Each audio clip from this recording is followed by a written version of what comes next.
బుచ్చిరెడ్డిపాలెం మండలం రేబాల గ్రామంలోని రైతు సేవా కేంద్రాన్ని జిల్లా కలెక్టర్ ఓ ఆనంద్ సందర్శించారు. ధాన్యం కొనుగోలు కేంద్రంలో ధాన్యం తేమ శాతాన్ని పరీక్షించారు. ధాన్యం కొనుగోలుకు సంబంధించి వివరాలను అధికారులను అడిగి తెలుసుకున్నారు.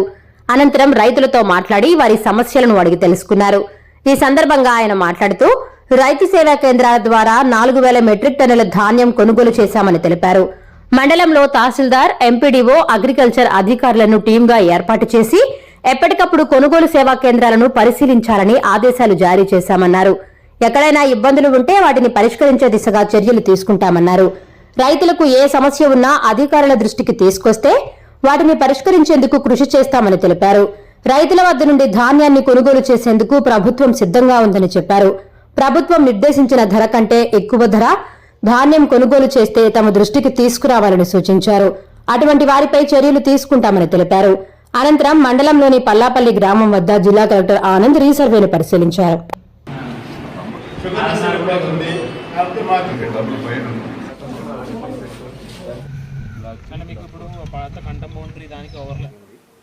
జిల్లా వ్యాప్తంగా సుమారుగా ఒక 300 ప్యాడీ ప్రొక్యూర్మెంట్ సెంటర్ అయితే స్టార్ట్ చేయడం జరిగింది. ఇప్పటికి సుమారుగా 4000 దాకా మెట్రిక్ టన్నులు ప్యాడీ మనం కొనుగోలు కూడా చేయడం జరిగింది.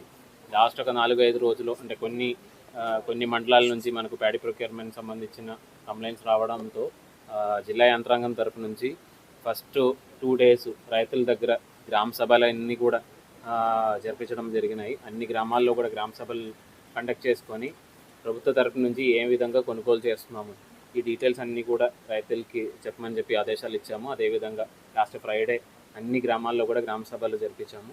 అదేవిధంగా దాని తర్వాత మండల తహసీల్దారు, ఎంపీడీఓలు, అదేవిధంగా మండల అగ్రికల్చర్ ఆఫీసర్స్ వీళ్ళు ముగ్గురిని ఒక టీమ్గా ప్రతి ఒక్క మండలాల్లో ఉన్న ప్రతి ఒక్క పీపీసీని కూడా విజిట్ చేయమని చెప్పి ఇన్స్ట్రక్షన్స్ ఇచ్చినాయి. వాళ్ళు కూడా ఆ తర్వాత ఉన్న రోజు విజిట్ చేయడం జరిగింది. అదేవిధంగా నిన్న all mandal special officers, district officers అందరినీ కూడా వాళ్ళ మండలాల్లో ఉన్న ప్యాడీ ప్రొక్యూర్మెంట్ ఫెసిలిటీస్ ఒకసారి చెక్ చేసుకోమని, అదేవిధంగా ఎక్కడైనా విషయాలు ఉన్నాయంటే దయచేసి దగ్గర ఉండి అక్కడ ఉన్న సివిల్ సప్లైస్ డిప్యూటీ తహసీల్దార్స్తో మాట్లాడుకొని, అదేవిధంగా తహసీల్దార్స్తో మాట్లాడుకొని ఇష్యూస్ లేకుండా ప్రొక్యూర్మెంట్ జరిగినట్టు విజిట్ చేసుకోమని చెప్పి కూడా ఆదేశాలు ఇచ్చాము. నిన్న కూడా వాళ్ళందరూ కూడా 38 మండలాలు కూడా తిరగడం జరిగినాయి. 1-2 మండలాల నుంచి మనకు కొన్ని విషయాలు కూడా ఇప్పుడు కూడా వస్తున్నాయి. పర్టికులర్గా కొంతవరకు మనకు కొవ్వూరు ఏరియా తరఫు నుంచి కానీ, లేదంటే సర్వేపల్లి ఏరియాలో కానీ అలాంటివి కొన్ని ఏరియాలో మనకు కొన్ని చిన్న కంప్లైంట్స్ వస్తున్నాయి. అవన్నీ కూడా మనం సార్ట్అవుట్ చేసుకుంటాము. ఒక రిక్వెస్ట్ ఏంటంటే రైతులందరూ కూడా దయచేసి ఎక్కడైనా మీకు ఎంఎస్పీ రేటు కానీ తక్కువ ఎవరైనా అడిగిన పరిస్థితులు ఉన్నాయితే మాత్రం దయచేసి లోకల్ తహసీల్దార్ కానీ, లేదంటే లోకల్ విలేజ్ అగ్రికల్చర్ అసిస్టెంట్స్ కానీ వాళ్ళకి తెలియజేయండి. ఖచ్చితంగా యాక్షన్ మనం తీసుకుంటాము. అదేవిధంగా యాక్షన్ తీసుకోవడంతో పాటు ఎవరైనా ఎంఎస్పీ కానీ తక్కువ ఉన్న రేట్లో మీ దగ్గర నుంచి తీసుకుంటాము, ఇంకా బయటికి ఎక్కువ రేట్ ఇవ్వలేము అని చెప్పిన పరిస్థితిలో దయచేసి లోకల్గా ఉన్న ప్యాడీ ప్రొక్యూర్మెంట్ సెంటర్కి మీరు మీ ధాన్యం ఇచ్చినట్టు చూడండి. దానికి షెడ్యూలింగ్ మనం చేస్తాము. షెడ్యూలింగ్ చేసిన తర్వాత మన దగ్గర ఉన్న సిబ్బందులే ప్యాక్స్ ఆల్మోస్ట్ అన్నీ కూడా ప్యాడీ ప్రొక్యూర్మెంట్ సెంటర్స్ మన ప్రైమరీ అగ్రికల్చర్ సొసైటీస్ ద్వారానే నడిపిస్తున్నాము. సో ప్యాక్స్లో ఉన్న వాళ్ళ సిబ్బందులు టీఏలు ఉన్నారు, పాయింట్ చేసి ఉన్నాము దీనికోసం. అదేవిధంగా విలేజ్ అగ్రికల్చర్ అసిస్టెంట్స్ ఉన్నారు.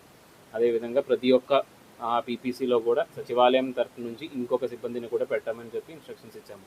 సో వీళ్ళందరూ కూడా మీకోసం ఇలా ఉన్నారు. సో దయచేసి వాళ్ళని కొద్దిగా కాంటాక్ట్ అయిన పరిస్థితిలో వాళ్ళు ఈ ఎంఎస్పీ రేటుకి ప్రభుత్వ తరఫు నుంచి కొనుగోలు చేయడానికి సిద్ధంగా ఉన్నాము. మనం ఖచ్చితంగా కొనుగోలు చేస్తామని కూడా మీ అందరికీ తెలియజేస్తాము.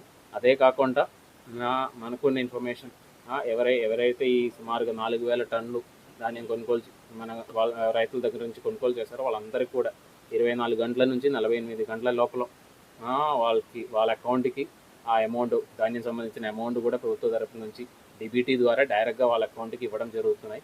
అది కాబట్టి ఎటువంటి ఫార్మర్స్ ఎటువంటి ఆందోళన ఉండడానికి అవకాశం లేదు.